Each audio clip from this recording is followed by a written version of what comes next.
Good morning friends. आज का हमारा टॉपिक है affinity technique for protein separation. अगर हम लोग यहाँ पे देखें ना तो यहाँ पे हमें क्या करना है, प्रोटीन को सेपरेट आउट करना है। तो इसके लिए जो टेक्निक हम लोग यूज़ करेंगे ना वो क्या होगी, एफिनिटी टेक्निक। सही है। और हमें पता है प्रोटीन को सेपरेट आउट करने के लिए जो हम लोग टेक्निक यूज़ करते हैं उसे हम लोग क्या कहते हैं, क्रोमेटोग्राफी। मतलब क्रोमेटोग्राफी ऐसा प्रोसेस है जिससे हम लोग प्रोटीन को सेपरेट आउट कर सकते हैं। सही है। तो यहाँ पे affinity technique for the protein separation, तो इस पे हम जो क्रोमेटोग्राफी यूज़ करते हैं ना प्रोटीन को सेपरेट आउट करने के लिए, उसका नाम है एफिनिटी क्रोमेटोग्राफी। और इस तरह की क्रोमेटोग्राफी में क्या होता है, हम लोग मतलब कि प्रोटीन की एफिनिटी किस लाइगेंड के साथ है वो हम लोग लाइगेंड यूज़ करके प्रोटीन को सेपरेट आउट करते हैं।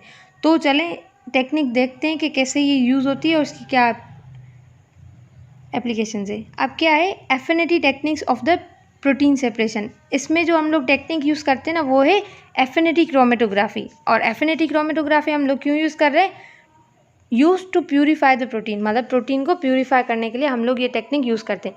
अब इस टेक्निक का प्रिंसिपल क्या होता है, यहाँ पे हम लोगों ने कॉलम यूज़ किया है और कॉलम पे हमें पता है दो तरह की चीज़ें होती हैं। एक तो स्टेशनरी फेज़ होगा जो कि कॉलम पे अटैच्ड होता है यहाँ पे, और दूसरा होता है मोबाइल फेज़ जो कि सैंपल होगा जो हम लोग रन करवाएंगे। सही है। अब जो स्टेशनरी फेज़ है ना वहाँ पे हम लोग लाइगेंड लगा देते हैं। लाइगेंड लगा देते हैं वो लाइगेंड जिसकी एफिनिटी हो प्रोटीन्स के साथ। यहाँ सैंपल में हमारे पास क्या है, प्रोटीन्स है, और सैंपल में हम लोगों ने मोबाइल फेज़ डाला हुआ है। सही है। ये मोबाइल फेज़ यहाँ से रन करेंगे। सही है। और यहाँ पे हम लोग लाइगेंड अटैच कर देंगे विद द स्टेशनरी फेज़। तो इससे क्या होगा, जो सैंपल में प्रोटीन्स है ना वो यहाँ पे अटैच हो जाएंगे, और जो दूसरी इम्प्योरिटीज़ हैं जो दूसरे सब्सटेंस है ना वो कॉलम से आउट हो जाएंगे, मतलब यहाँ ड्रेन आउट हो जाएंगे। सही है।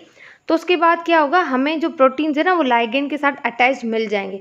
उसके बाद हम लोग सॉल्वेंट रन करवाएंगे, अगर कोई इम्प्योरिटीज़ है तो वो भी यहाँ से मतलब कि वॉश आउट हो जाएं प्रोटीन्स। उसके बाद हम लोग क्या करेंगे, बफर को रन करवाएंगे कि ये जो प्रोटीन्स यहाँ पे लाइगेंड पे अटैच हुए ना वो हमें मिल जाए। तो आगे हम लोग देखते हैं कि ये टेक्निक कैसे काम करती है।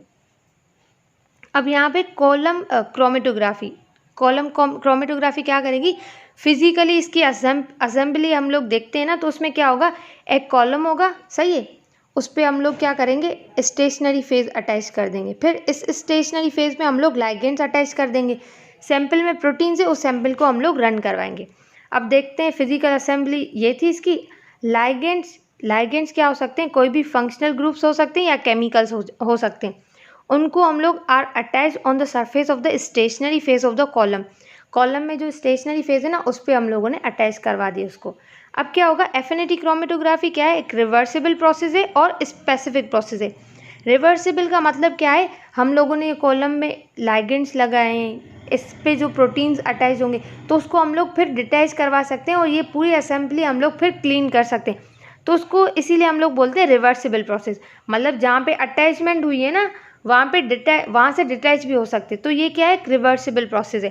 स्पेसिफिक का मतलब क्या है, अब जो भी प्रोटीन होगा ना उसके लिए स्पेसिफिक लाइगेंड होंगे, मतलब स्पेसिफिक प्रोटीन के लिए एक स्पेसिफिक लाइगेंड्स यूज़ होंगे। तो इसीलिए हम लोग इस प्रोसेस को स्पेसिफिक प्रोसेस भी कहते हैं।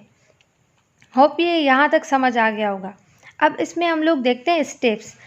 पहले क्या होगा, मतलब हम लोगों ने कॉलम लिया, उसमें जो है ना स्टेशनरी फेज़ है ना उसको मतलब लगाया। स्टेशनरी फेज़ पे हम लोग अटैच करेंगे क्या, लाइगेंड अटैच करेंगे। अब जो सेकंड स्टेप होगा ना, मतलब फर्स्ट स्टेप यहाँ पे हो गया, अब सेकंड स्टेप क्या होगा, प्रोटीन है ना, प्रोटीन सैंपल। सही है। सैंपल में प्रोटीन उस प्रोटीन सैंपल को हम लोग ऐड करेंगे कॉलम में। सही है।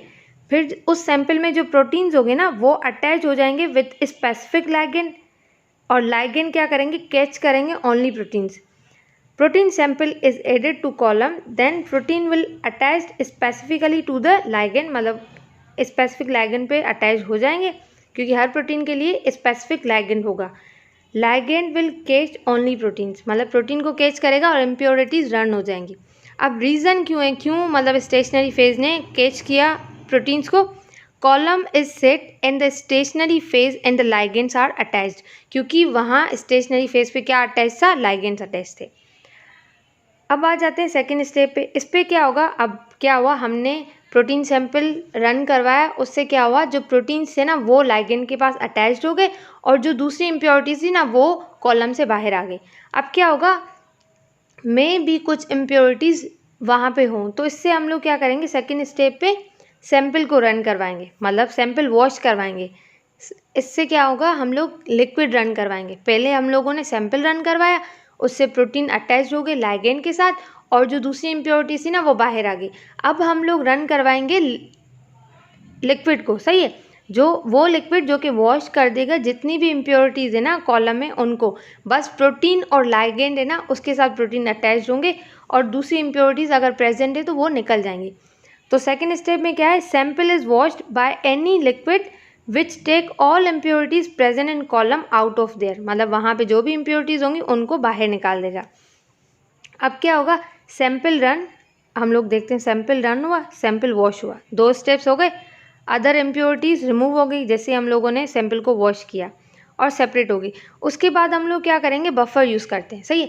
प्रोटीन लाइगेंड के साथ अटैच हो गए, लेकिन प्रोटीन तो हमें चाहिए ना, तो उस लाइगेंड से हम लोग डिटैच करेंगे और प्रोटीन हमें कॉलम से बाहर चाहिए, मतलब हम लोग सेपरेट करके उनको किसी कंटेनर में ले लेंगे। बट उसे लेने के लिए पहले हमें उसे डिटैच करवाना होगा, किससे, लाइगेंड से। तो उसे डिटैच करने के लिए हम लोग यूज़ करते हैं बफर, और उस बफर में क्या होगा, कॉम्पिटेंट मॉलिक्यूल होंगे, वो क्या करेंगे, लाइगेंड के साथ बाइंड हो जाएंगे और प्रोटीन को लाइगेंड से बाहर निकाल देंगे।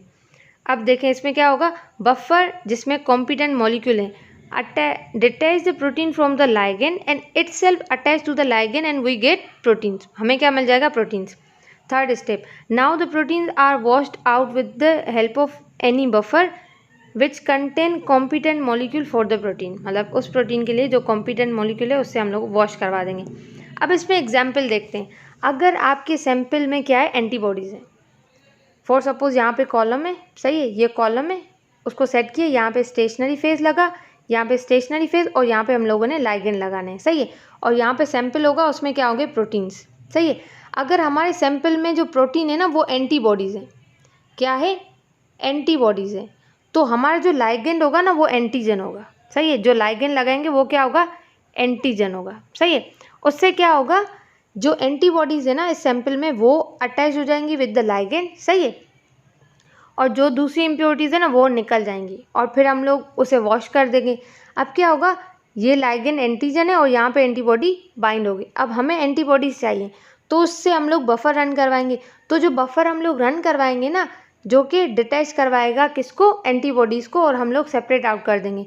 तो वो उस बफर में क्या होगा, फ्री पेप्टाइड्स होंगे, तो वो क्या करेंगे, फ्री पेप्टाइड्स यहाँ पे अटैच होंगे और एंटीबॉडीज़ मिल जाएंगी। तो हम लोग देखते हैं पीछे, अगर सैंपल है उसमें क्या है, एंटीबॉडीज़ हैं जिसको हमें सेपरेट आउट करना है फ्रॉम द सैंपल, तो उसमें जो लाइगेंड होगा उसको वो क्या होगा, एंटीजन होगा, और जो बफर होगा ना वो फ्री पेप्टाइड्स होंगे, और वो फ्री पेप्टाइड्स कैसे एक्ट करेंगे, as a competent molecule for the antibodies.